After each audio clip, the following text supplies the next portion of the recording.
All right, video number 2. This one will be shorter. We're just going to talk about one of the exceptions or extensions to this is single gene Mendelian inheritance. Okay, and this is going to be the idea of multiple alleles. Okay, so the assumption in this case is that every gene has 2 alleles.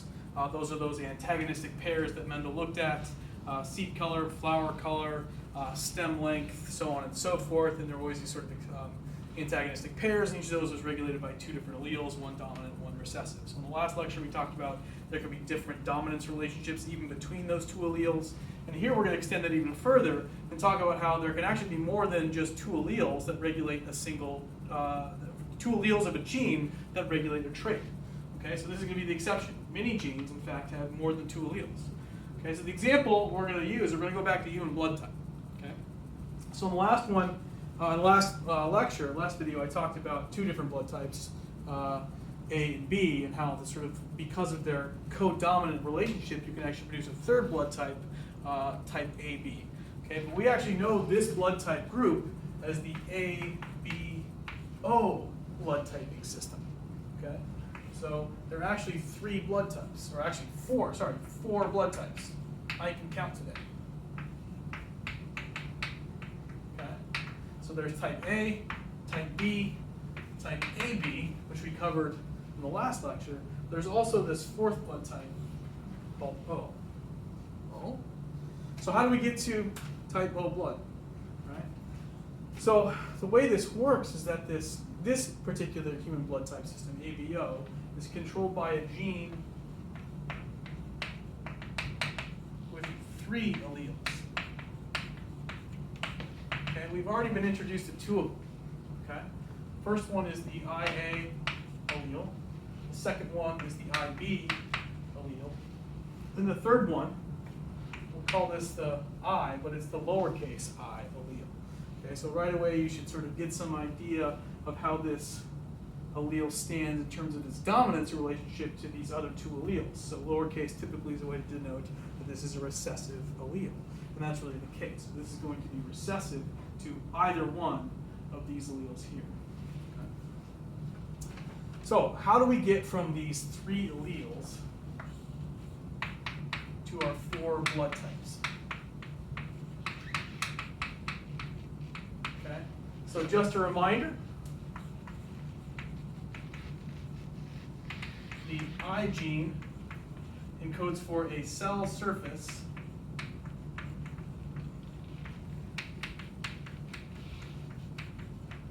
glycoprotein, okay, because it's going to be that protein that extends off the cell surface of the red blood cell, and that glyco portion of it is going to be the sugar modification that really just gives it a different mark. And so this IA allele gives one type of sugar modification, this IB allele gets its own type of sugar modification, and so this lowercase, this recessive I allele, actually doesn't have any sugar modification. Okay? So let's diagram this out a little bit.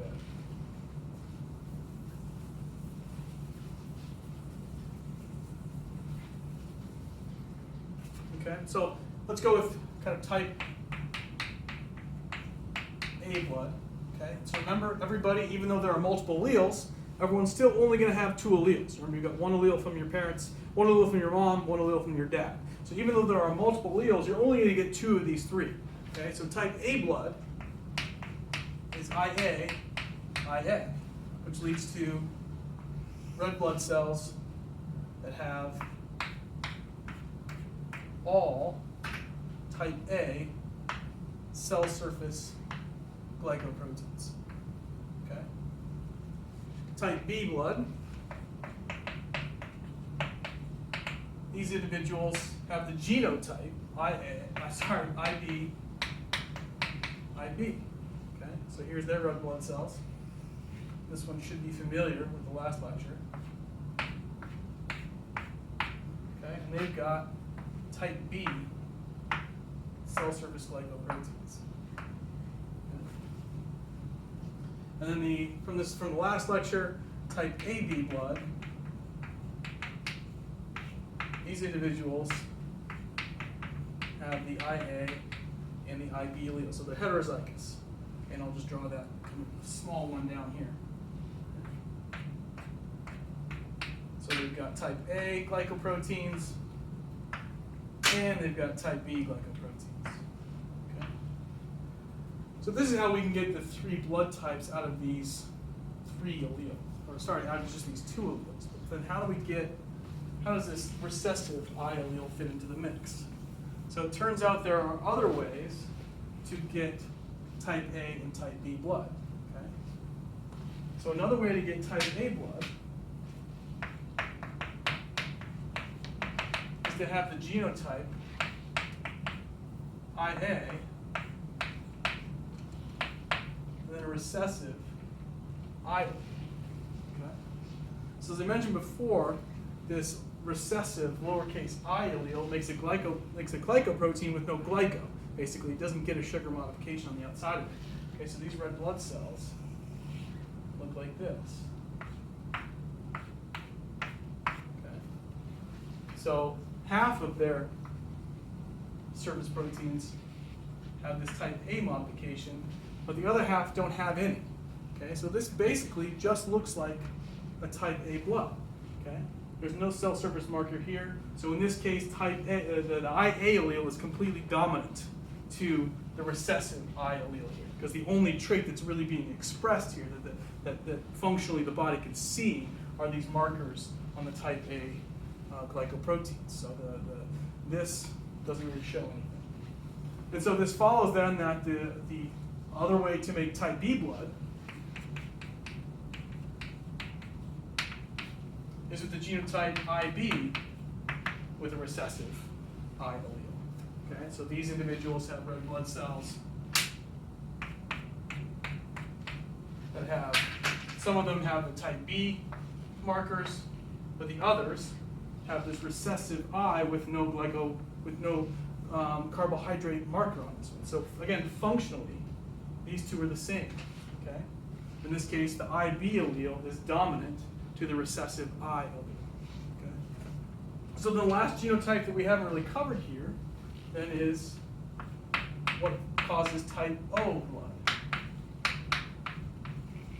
And that's the genotype homozygous recessive. Okay, so 2 of these recessive I alleles. So in this case, these individuals' red blood cells, they still have these proteins, but none of these proteins have any kind of distinct carbohydrate marking on them. Okay? So in this case, these individuals are type O blood. Okay?